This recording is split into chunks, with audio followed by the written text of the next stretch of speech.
adalah ketika kita mendapatkan pertanyaan dan diminta untuk memilih salah satu, apakah ikut ulama madhab atau ikut Nabi Muhammad SAW, maka pertanyaan ini sebenarnya sudah pertanyaan yang keliru, ya, keliru karena dia mempertentangkan dua hal yang tidak bertentangan, ya, mempertentangkan dua hal yang saling berkaitan.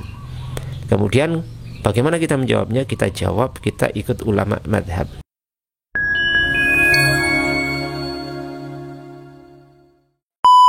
Bismillahirrahmanirrahim. Assalamualaikum warahmatullahi wabarakatuh. Alhamdulillahirabbil alamin, wassalatu wassalamu ala asyrafil anbiya'i wal mursalin sayyidina Muhammadin wa ala alihi wa sahbihi wa man tabi'ahum bi ihsan ila yaumiddin. Tsumma amma ba'd. Seringkali kita mendengar pertanyaan-pertanyaan yang berseliweran di berbagai kesempatan dan juga di media sosial, yaitu pertanyaan ikut Rasulullah SAW atau ikut ulama madhab, atau pertanyaan yang seredaksi dengan pertanyaan seperti ini. Jika kita kemudian mengikuti A, itu berarti tidak ikut B. Kalau kita pilih yang ini, itu otomatis kita bukan yang itu. Sebenarnya ini adalah dikotomis, ya, yaitu seorang membagi, ya, pembagian atas dua hal yang saling bertentangan. Padahal hakikatnya pertanyaan-pertanyaan seperti itu ini merupakan pertanyaan yang membatasi, ya, dan memutus, ya, keterkaitan antara dua hal yang sebenarnya memiliki ketersambungan, memiliki kaitan yang sangat erat. Jadi antara Nabi SAW atau hadis Nabi dengan ulama madhab itu bukanlah sesuatu yang berbeda, bukan sesuatu yang kemudian memiliki pertentangan sehingga harus dipilih, harus ini atau itu, ya, harus pilih itu atau ini dan seterusnya. Masalahnya adalah mempertentangkan dan menghadap-hadapkan antara madhab, ya, antara ulama madhab dan Al-Quran dan Sunnah, antara ulama mujtahid dengan Nabi Muhammad SAW. Kalau dikatakan mungkin ada pertentangan, persentase kemungkinan itu mungkin ada, ya, tapi itu sangat kecil sekali.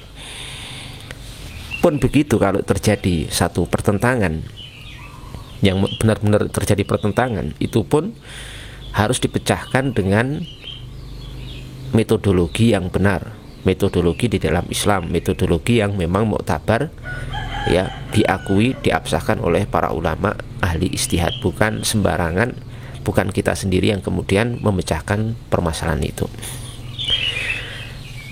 Kalau kita perhatikan, atau mungkin orang awam banyak yang tertipu, sepintas pertanyaan-pertanyaan seperti itu satu pertanyaan yang logis, ya, kayak ikut Nabi atau ikut ulama madhab dan seterusnya.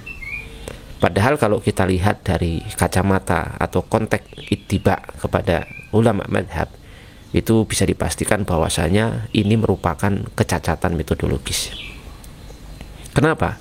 Karena namanya madhab itu, ya, madhab itu bersumber kepada atau bersumber dari Al-Quran dan Sunnah Nabi Muhammad SAW.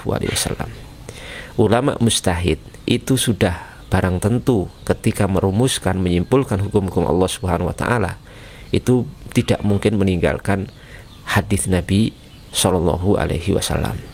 Karena kalau mereka membuang hadis-hadis Nabi, tentunya mereka tidak akan bisa disebut oleh ulama, tidak mungkin disebut ulama. Makanya framework seperti inilah yang pertama-tama harus dipahamkan. Karena apabila landasan ini tidak dipahami, maka seterusnya akan salah paham terus. Teman-teman sekalian yang dimuliakan Allah Subhanahu wa Ta'ala, mengikuti ulama itu hakikatnya merupakan realisasi dari perintah Allah Subhanahu wa Ta'ala sendiri dan juga Nabi Muhammad SAW. Ketika kita mengikuti ulama madhab, itu sebenarnya perintah Allah dan Rasulnya. Sebagaimana dalam surat An-Nisa ayat 59. Di situ Allah Subhanahu wa Ta'ala berfirman, ya ayyuhalladzina amanu atiullaha wa atiur rasul wa ulil amri minkum. Baik orang-orang yang beriman, taatlah kepada Allah, taatlah kepada Rasulullah dan juga ulil amri wa ulil amri minkum, dan orang-orang yang berilmu di antara kalian. Allah sendiri secara tegas memerintahkan untuk mengikuti ahli ilmu, mengikuti para ulama, dan tentunya di sini yang masuk ya bisa dikatakan awal-awal dalam ayat ini adalah para ulama madhab, para ulama ahli ijtihad, para mujtahidin. Juga Nabi Muhammad SAW dalam hadis yang diriwayatkan Imam Ahmad, wa Tirmidzi dan selainnya, beliau juga memerintahkan untuk mengikuti ulama.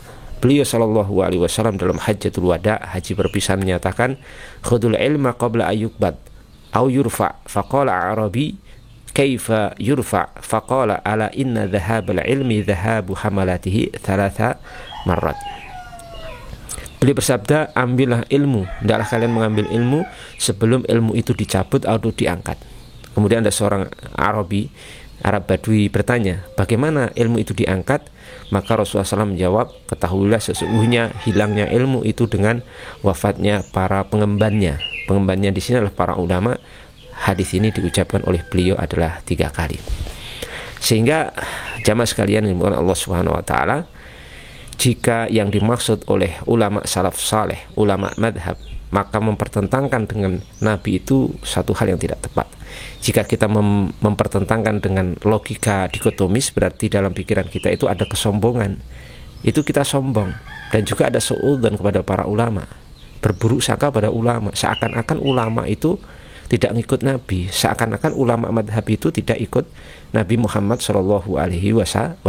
Ini sudah merupakan dosa tersendiri, ya. Dan ini adalah satu kesalahan yang sangat fatal. Para ulama madhab, para pengikut madhab, terutama madhab fikih yang 4, Hanafiyah, Malikiyah, Syafi'iyah dan Hanabilah, itu mereka semuanya mengikuti Allah Subhanahu wa taala dan Rasulnya Muhammad SAW. Tapi dalam mengikuti itu ada tuntunannya, ada metodologinya. Dan yang memahami tuntunan metodologi dalam memahami Allah dan Rasulnya, dalil dari Al-Quran dan hadits, itu adalah para ulama. Ya, bukan seperti sebagian orang yang baca kitab Arab gundul saja masih kikuk, tapi mengaku dan berusaha untuk menyimpulkan hal-hal besar dalam masalah-masalah agama. Pertanyaan-pertanyaan seperti yang sudah kita tampilkan di muka, ya, atau mungkin kalau mau ditambah, kenapa kita tidak langsung pada Al-Quran dan hadis dan seterusnya, itu seakan-akan secara tidak langsung pertanyaan seperti ini telah menyebabkan banyak orang, dan ini fakta, itu memandang remeh ijtihad, seakan-akan menyimpulkan hukum-hukum syar'i itu boleh dilakukan oleh siapapun. Orang awam yang ngaji seminggu sekali, sebulan sekali pun bisa. Orang yang tidak ngerti bahasa Arab dan ilmu alat, ya usul fikih dan sebagainya, itu seakan-akan bisa melakukan permasalahan besar ini. Sehingga akhirnya ijtihad itu diremehkan, termasuk juga para ulama. Para ulama ahli ijtihad itu kemudian juga direndahkan secara tidak langsung. Padahal para ulama ahli ijtihad, para ulama madhab, ya, para mujtahidin itu adalah orang-orang yang sangat dikenal akan kesalihannya, takutnya pada Allah Subhanahu wa taala dan keluasan ilmunya.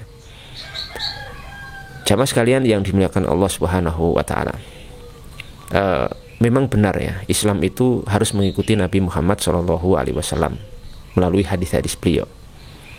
Akan tetapi sebuah hadis, ini penting sekali, ini penting sekali, akan tetapi sebuah hadis itu boleh diamalkan setelah dipahami maksud dan hukum yang dikandungnya. Ini penting sekali ya. Jadi tidak kemudian ketika kita mendapatkan hadis langsung diamalkan, enggak, harus dipahami dulu dan disimpulkan hukum yang dikandung oleh dalil itu, baru bisa diamalkan.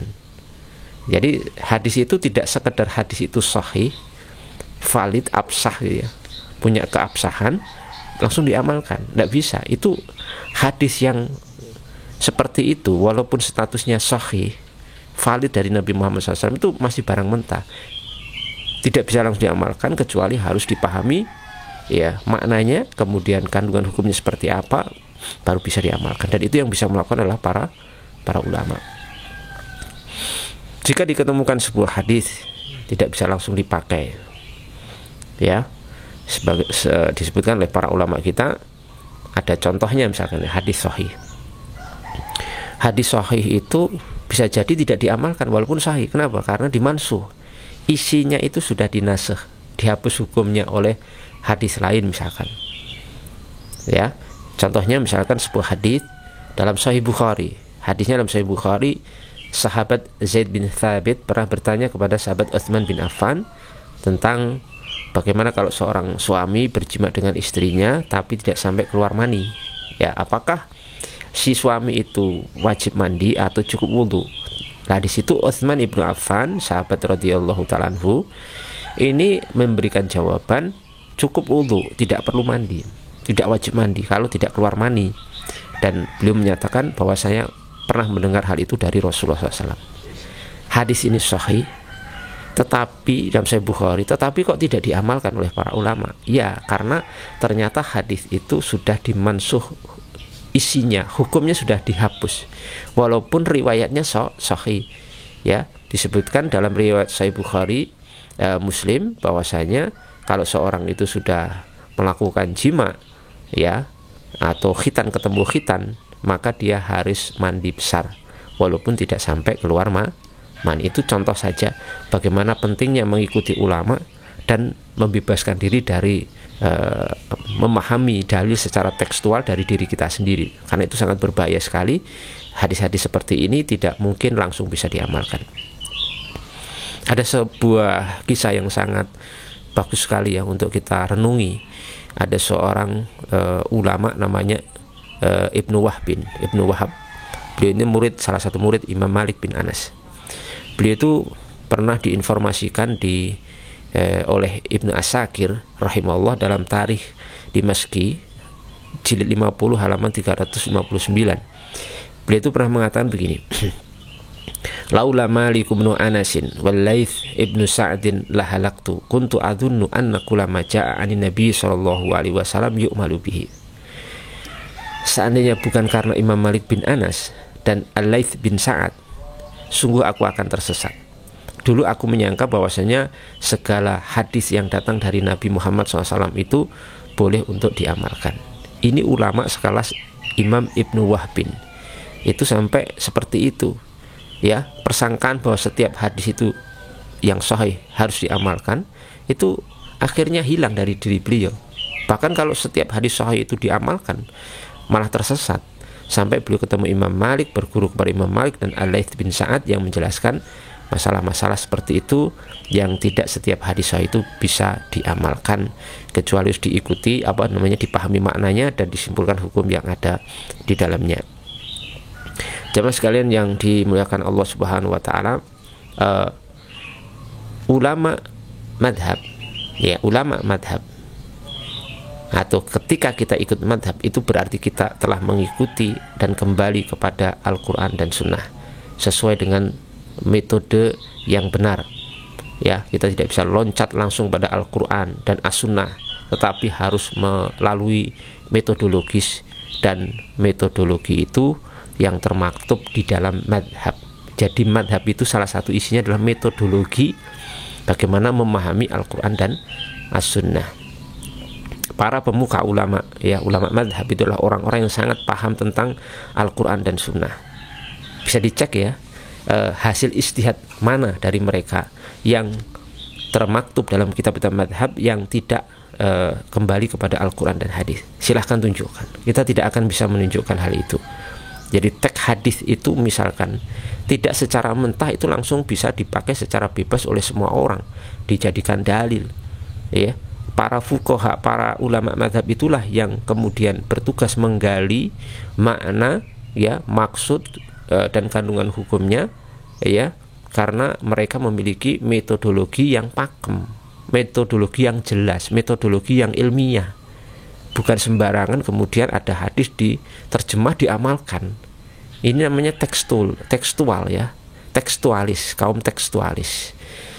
Ya, ini sangat berbahaya sekali. Dan kadang-kadang sebagian orang yang salah paham itu mempertentangkan hadis Nabi dengan ulama, itu seringkali membawa perkataan, ya, berdalih dengan perkataan Imam Asy-Syafi'i yang sangat populer yang berbunyi apabila disebutkan dalam Imam Nawawi juga ya dalam Muqaddimah Majmu', idza wajadtum fi kitabi khilafa sunnati Rasulillah SAW faqulu bi sunnati Rasulillah sallallahu alaihi wasallam wada'u qauli. Ya, kalau kalian mendapatkan di dalam kitabku ya sesuatu yang menyelisih sunnah Rasulullah SAW, maka berpendapatlah dengan mengikuti sunnah Rasulullah SAW dan tinggalkan pendapatku. Ya, ini disebutkan oleh Imam Nawawi dalam Muqaddimah Majmu' halaman 117.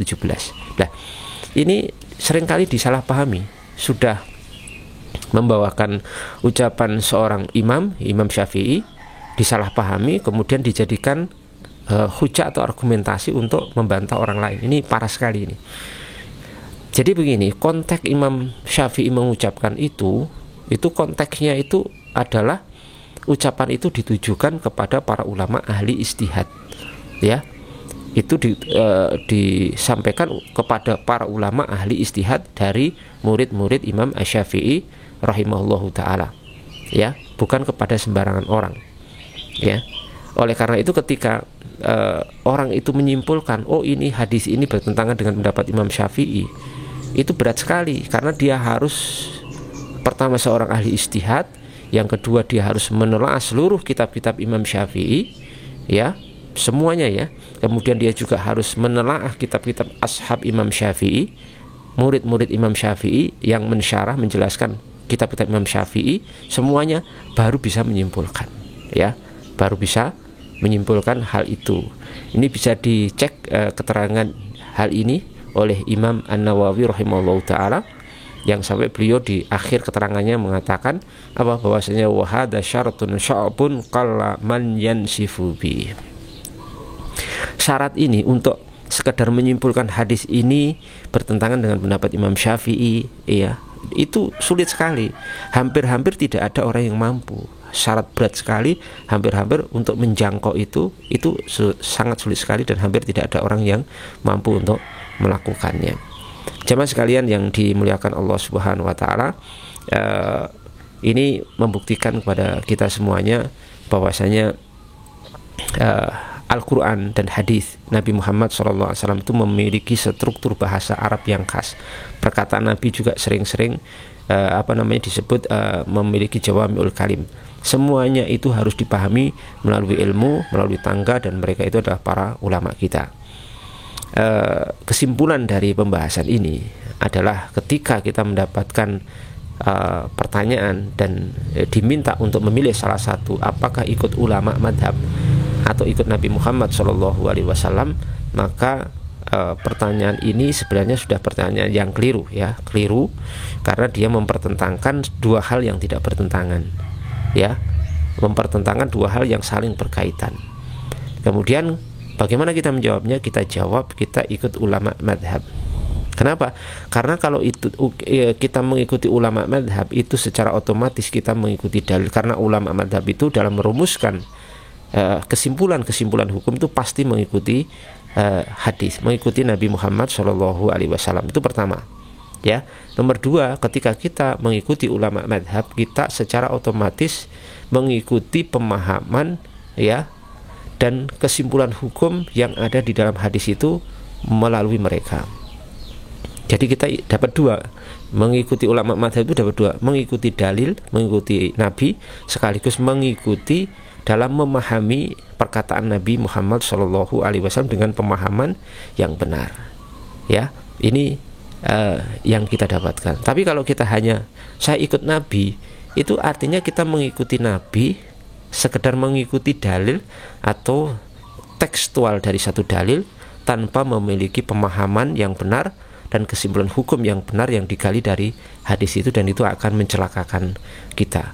Makanya ada sebagian ulama yang mengatakan bahwasanya al-hadis itu madillatun ila lil fuqaha. Hadis itu berpotensi menyesatkan, ya, sangat berpotensi menyesatkan, kecuali di sisi para ulama ahli fikih yang memang memahami hadis-hadis Nabi Muhammad SAW dan juga memiliki piranti yang sangat komplit untuk memahami dan menyimpulkan hukum dari sebuah dalil.